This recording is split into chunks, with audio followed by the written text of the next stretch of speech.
يثقفوكم يكونوا لكم أعداء ويبسطوا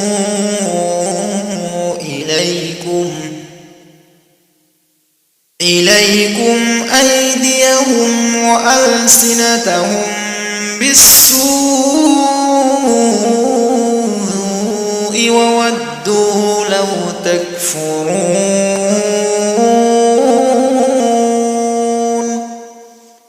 তাদের আচরণ হলো তারা যদি তোমাদের কাবু করতে পারে তাহলে তোমাদের সাথে শত্রুতা করবে এবং হাত ও জিহ্বা দ্বারা তোমাদের কষ্ট দেবে। তারা চায় যে কোনো ক্রমে তোমরা কাফের হয়ে যাও। لن تنفعكم أرحامكم ولا أولادكم يوم القيامة يفصل بينكم والله بما تعملون بصير।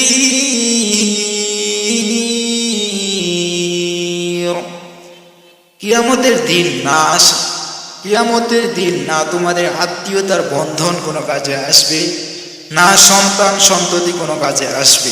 সেদিন আল্লাহ তোমাদের পরস্পরকে বিচ্ছিন্ন করে দেবেন আর তিনি তোমাদের আমল বা কর্মফল দেখবেন।